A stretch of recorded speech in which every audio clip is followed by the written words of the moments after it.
बिहार का दानापुर गांव। मुखिया की बेटी कमलेश्वरी की हल्दी की रस्म चल रही थी।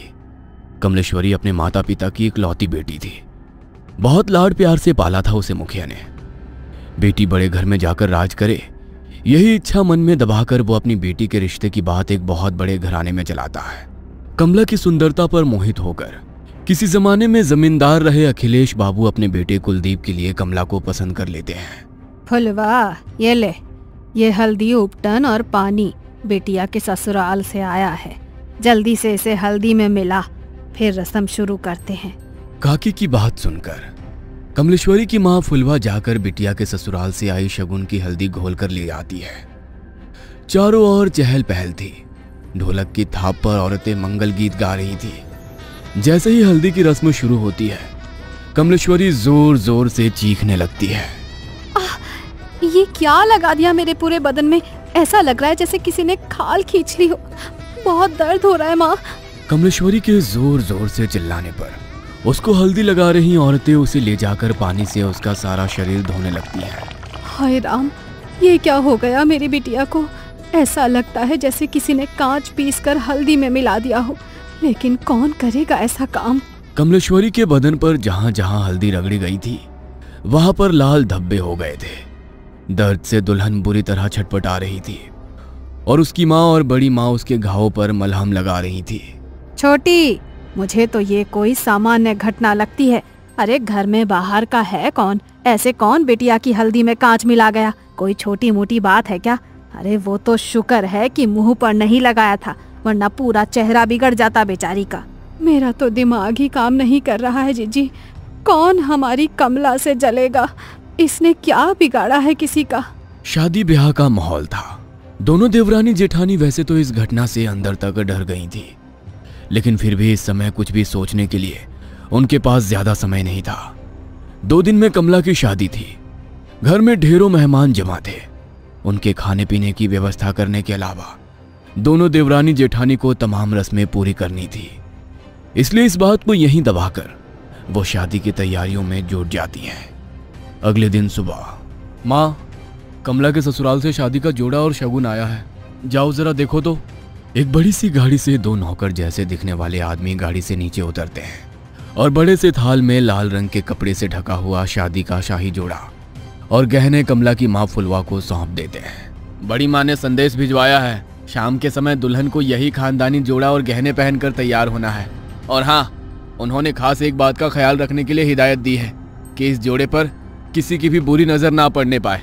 वो काली नजर और अपशगुन जैसी बातों पे बहुत यकीन करती हैं, इसलिए खास तौर पर इस जोड़े को एहतियात से रखने को कहा है। आप फिक्र ना करें, कमला और उसका ये जोड़ा अगले 2 दिनों के लिए हमारी अमानत है। हम पूरा ख्याल रखेंगे। फुलवा वो बड़ा सा थाल लेकर तेज कदमों से अपने कमरे में जाती है और एक बड़े से संदूक को खोलकर पूरा थाल ऐसे ही उसमें रख देती है। पूरा दिन शादी का भाग दौड़ में बिताने के कारण फुलवा को याद ही नहीं था कि उसने कमला को उसके ससुराल से आया जोड़ा दिखाया ही नहीं है।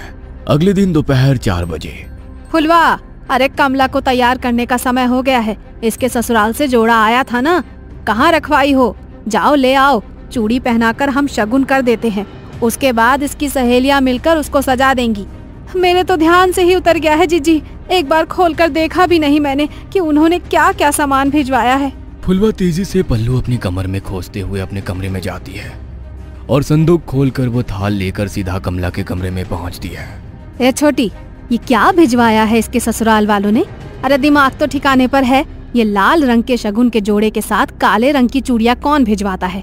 अरे ये तो अपशगुन होता है।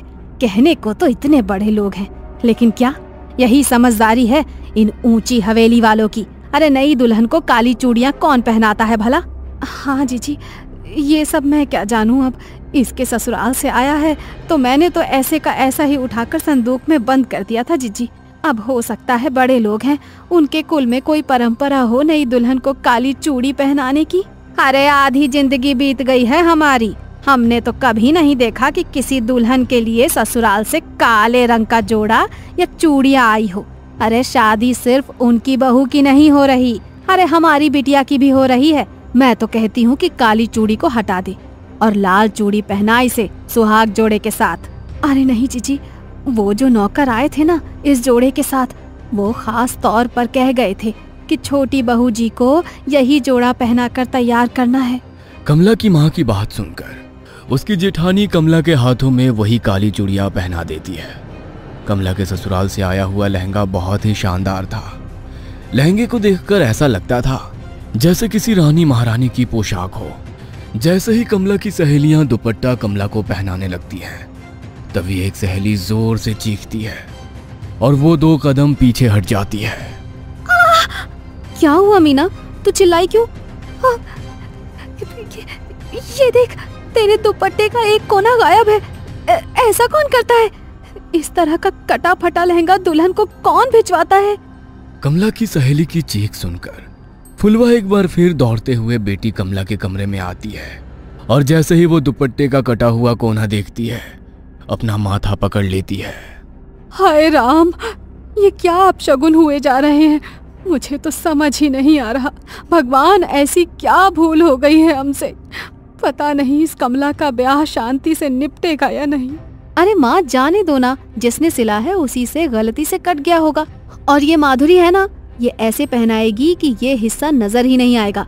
बेटा गलती से कटता तो ऐसे ना कटता। तेरा दुपट्टा देखकर साफ समझ में आ रहा है कि किसी ने जानबूझकर इसका एक दुपट्टा काट कर निकाला है। अरे माँ जी, ऐसा क्यों करेंगी? और ऐसा तो हो नहीं सकता कि यहाँ भेजने से पहले उन्होंने लहंगा देखा ना हो। जरूर दर्जी से गलती से कट गया होगा। फुलवा अपने पति के पास जाकर, ए जी सुनिए ना, कुछ तो अपशगुन हो रहा है, कुछ तो है जो ठीक नहीं है। हम ये शादी करके ठीक तो कर रहे हैं ना? बार बार ऐसे संकेत मिल रहे हैं कि कुछ अनहोनी होने वाली है। अरे तुम औरतें बस शगुन अपशगुन ही करती रहो हर समय। इतने बड़े घर का रिश्ता ढूंढ कर लाया तेरी बेटी के लिए। नौकर चाकर राजमहल सब है उनका, और क्या चाहिए तुझे? सारा जीवन दिया लेकर ढूंढोगी तब भी ऐसा लड़का नहीं पाओगी अपनी बेटी के लिए। हाँ। पति की गुस्से से भरी आवाज सुनकर फुलवा चुपचाप जाकर मंडप सजाने लगती है। जयमाल के लिए पूरी तैयारियां हो चुकी थी। कुलदीप आकर अपने स्थान पर बैठ गया था। दूसरी ओर से कमला को उसकी सहेलियां पकड़कर मंडप की ओर ले जा रही थी। कुछ पल पहले शर्म से लाल होता उसका चेहरा धीरे धीरे बदलने लगा था। अचानक ही उसके चेहरे के हाव भाव बदलने लगते हैं और वो उसका हाथ पकड़कर लेकर आती उसकी सहेलियों को पूरा जोर लगाकर दूर धकेल देती है। देखते देखते खूबसूरत तरीके से सजे अपने बालों को नोच नोच कर वो बाहर निकालने लगती है और जोर जोर से चीखने लगती है। कमला बेटा, होश में आ, क्या हुआ है तुझे? कमला बिटिया, अरे बेटा बोल ना, क्या हुआ है? तू ऐसे क्यों चीख रही है? बोल तो। मुझे बहुत दर्द हो रहा है माँ, कुछ है मेरे बालों में, कुछ है इसमें। बेटी के इतना कहते ही उसकी माँ और बड़ी माँ तेजी से उसके बालों को खोलकर कुछ देखने लगती है। तभी बालों का एक बहुत बड़ा सा गुच्छा जमीन पर गिरता है, जिसे देखकर फुलवा की चीख निकल जाती है। बड़ी माँ कमला के बालों को देखती है तो पाती है कि सर के एक हिस्से के बाल पूरी तरह से गायब हो गए हैं और वहां पर एक गोल घेरा जैसा बन गया है। अरे ये कैसे हो सकता है? अरे ऐसे कैसे अपने बाल टूटकर जमीन पर गिर पड़ते हैं? किसी की काली नजर लगी है हमारी बच्ची की खुशियों को। अरे इतनी सारी बातें एक साथ होना कोई संयोग नहीं हो सकता। कमला अभी भी घबराकर अपनी माँ के गले लगी हुई थी और जोर जोर से रो रही थी। फुलवा, बिटिया को ले जाओ और जाकर इसका हुलिया ठीक करो और फिर से जयमाल के लिए लेकर आओ। समय निकला जा रहा है, दामाद जी इंतजार कर रहे हैं। पता नहीं, लगता है आज का मुहूर्त ही गलत है। आप बिल्कुल भी फिक्र मत करिए बहन जी, कमला अब सिर्फ आपकी जिम्मेदारी नहीं है, वो हमारे घर की बहू भी है। मैं समझ सकती हूँ कि उसके ऊपर इस घटना का कितना बुरा प्रभाव पड़ा है। हमसे जो संभव हो सकेगा हम वो सब करेंगे, लेकिन फिलहाल मुहूर्त निकला जा रहा है। शुभ मुहूर्त पर शुभ काल कर लेते हैं। बाकी बिटिया की मानसिक स्थिति का हम हवेली में पूरा ख्याल रखेंगे और हाँ, बात को ऐसे ही जाने नहीं देंगे। आप बेफिक्र रहिए। अपनी सास शशि की बातें सुनकर कमला थोड़ी शांत हो गई थी। ब्याह का सारा उत्साह छू हो गया था और बुझमन से ही कमला मुरझाए चेहरे और बिखरे बालों में ही कुलदीप के गले में माला डाल देती है। फेरों के बाद 1 मिनट ठहरे बहन जी, क्या काले रंग की चूड़ियां बेटी को पहनाने की आपके यहाँ कोई रस्म है क्या? अब अरे नहीं, उल्टा हमारे यहाँ तो बहुत अपशगुन मानते हैं, लेकिन आपने भिजवाई तो हमने मजबूरन पहना दी। हमें लगा नहीं पहनाएंगे तो शायद आपको बुरा लगेगा। क्या बात कर रही हैं आप? हम बहू के लिए काली चूड़ियां क्यों भिजवाने लगे भला? जरूर आपको कोई गलतफहमी हुई है। मतलब आपने कमला के लिए ये काली चूड़ियां नहीं भेजी थी? हरगिज नहीं, हमने तो लाल रंग का राजस्थानी चूड़ा भेजा था, खास तौर पर मंगवाया था बहू के लिए। सारी घटनाएं एक बहुत बड़ी अनहोनी की ओर इशारा कर रही थी। आपके घर पर ही लगता है किसी ने कोई काला जादू किया है, तभी तो आपके घर में रखे सामान पर ये सब हुआ। मुझे लगता है कि कमला की भलाई इसी में है कि वो जल्द से जल्द घर से दूर चली जाए। तुम ठहरो छोटी, मैं जरा पहले बिटिया की नजर उतार देती हूँ, उसके बाद कमला की विदाई करेंगे। बड़ी माँ दौड़ कर जाती है और कुछ सामान अपनी मुट्ठी में लेकर कमला के पास आ जाती है। मनी मन मंत्र बुदबुदाते हुए वो 5 बार कमला के ऊपर से मुट्ठी में लिया हुआ वो सामान उतारती है और आखिरी बार जैसे ही वो कमला के सिर पर से नजर उतारने के बाद उसके माथे को छूती है, उसे एक जोरदार झटका लगता है और वो उछलकर दूर जा गिरती है। ये सब देखकर सभी लोग स्तब्ध थे, जुबान जैसे हलक में अटक गई थी। समझ ही नहीं आता कि आखिर हो क्या रहा है वहाँ। कमला बेटा, तुम ठीक तो हो ना? अच्छा हमें बताओ, अभी तुम कैसा महसूस कर रही हो? ठीक हूँ मैं माँ जी। चिंता मत करो, उनका पैर फिसल गया होगा इसीलिए गिर पड़ी। अपने मन में कोई वहम मत लाओ। शशि अपनी समधन फुलवा के पास आकर कहती है, अभी तो हम बहू को लेकर अपने घर जा रहे हैं। हमारे दरवाजे पर भी तमाम रिश्तेदार जमा हैं। इस समय तो चर्चा करना ठीक नहीं होगा, लेकिन बहू की मुंह दिखाई के बाद हम पता करते हैं कि आखिर बहू को समस्या क्या है। तब तक आप भी कोई जानने वाले आदमी को बुलाकर अपने घर का शुद्धिकरण करा लीजिए। जी बहन जी, ठीक कह रही हैं आप। वैसे हमारे बड़े बुजुर्ग कहते हैं कि शादी विवाह में अगर पूजा पाठ में कुछ गलती हो जाए ना तो पितृ नाराज हो जाते हैं, और कई बार पितरों के नाराज होने पर भी कई तरह के अपशगुन हुआ करते हैं। हो सकता है जो कुछ हम सोच रहे हैं वैसा ना हो, और ये सब पितरों का ही क्रोध हो। हम पितरों की शांति के लिए भी हवन करेंगे, आप लोग फिक्र मत करिए। दोनों समधन गले मिलकर एक दूसरे से विदा लेती हैं और बारात कमला को लेकर विदा हो जाती है।